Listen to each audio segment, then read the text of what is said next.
apa yang terjadi akhir-akhir ini. Yang pertama, 2 hari yang lalu sekitar jam 12 malam saya mendapatkan pengaduan dari salah seorang pengasuh pesantren yang didatangi aparat untuk semua santrinya dilakukan rapid test. Apa namanya, rapid test atau swab ya, pokoknya dilakukan cek kesehatan jam 12 malam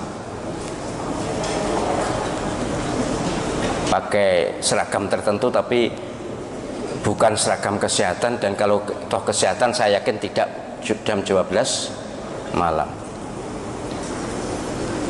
Tanya kepada saya bagaimana, tolak dengan tegas, tolak. Ada surat perintahnya, kalau ada surat perintahnya nanti yang kita protes yang memberi surat perintah. Tidak mungkin pejabat negara menugasi aparatnya jam 12 malam. Oke, ditolak. Memang ya kasihan juga pengasuh ini, karena bagaimanapun sendirian. Kemudian pulang, aparat itu pulang. Entahlah aparat apa, saya juga tidak tahu ya, dan saya tidak perlu tahu daripada membuka musuh. Kemudian 1 jam atau setengah jam berikutnya datang mereka yang berseragam aparat keamanan. Ya, kalau seragamnya sih Satpol PP dan polisi, tapi saya tidak yakin itu Satpol PP beneran atau polisi beneran, tapi seragamnya katanya itu. Difoto kok, difoto diberikan saya. Minta agar santrinya didata, minta data santri dan para ustadz. Saya lebih geram ya. Saya lebih geram karena saya ingat apa yang terjadi pada tahun 64 yang lalu. Ingat betul betapa ayah saya digerebek jam 10 malam. Sudah pernah saya ceritakan di sini. Minta daftar nama ustadz dan santri. Saya bilang tolak, jangan berikan. Marah-marah. Sudah, kalau marah-marah biar marah, biar pokoknya jangan sampai diberikan. Baik, sampai di situ memang masih ada sambungan dialognya dengan saya, masih ada, tapi intinya itu. Melalui YouTube ini kepada semua pengasuh pesantren di seluruh Indonesia, saya sebagai sekretaris pembina YP3I, Yayasan Penguatan Peran Pesantren seluruh Indonesia, saya serukan kepada seluruh pesantren di seluruh Indonesia, para pengasuhnya, tolong waspada. Sejarah akan berulang. Ini yang terjadi pada tahun 64 yang lalu. Saya masih kecil, tapi saya sudah beneh lah, sudah beneh, umur 10 tahun kok.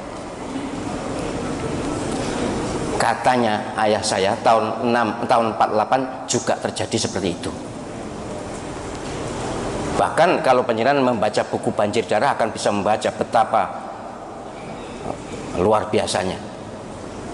Tidak terima gitu, tidak hanya minta ngetes atau minta daftar, datang membawa pedang, membawa celurit, langsung mengambil. Saya tidak menuduh siapapun, tapi saya serukan, ayo kita hadapi bersama. Jangan gentar. Umat Islam kalau kompak, kalau bersatu, Allah SWT pasti memberikan pertolongan. Iyalah, silakan baca Al-Quran surah Al-Anfal itu. Mengapa Nabi Muhammad SAW dan para sahabatnya itu kuat? Karena kompak, karena bersatu. Ini jangan mau digoyah-goyah. Jadi jangan mau panjenengan semua pengasuh pesantren di seluruh Indonesia, kalau ada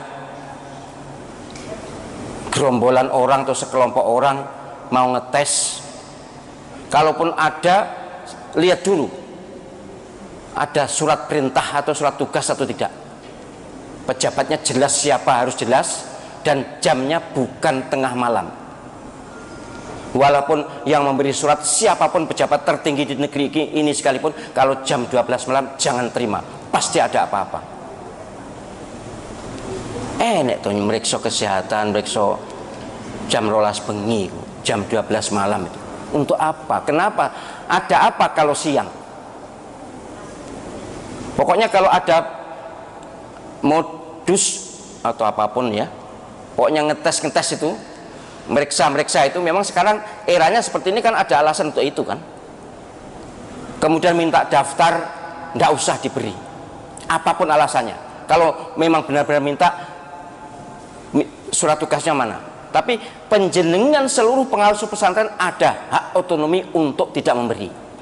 Ini hak pribadi atau hak lembaga yang penjenengan kelola. Tidak ada kewajiban penjenengan menyerahkan daftar nama santri, daftar nama ustadz, tidak ada. Tidak ada kewajiban, undang-undang juga tidak ada. Waspadalah, kita harus siaga, tidak akan menyerang siapapun. Kita tidak akan menyerang siapapun, tapi kalau mereka jual, kita borong. Kalau mereka datang, tergantung apa maunya. Kalau datang baik-baik, ya kita terima baik-baik. Tapi kalau datang ada hal-hal yang mencurigakan, sejarah akan berulang. Jadi seruan saya sebagai sekretaris Dewan Pembina Yayasan Penguatan Peran Pesantren Seluruh Indonesia,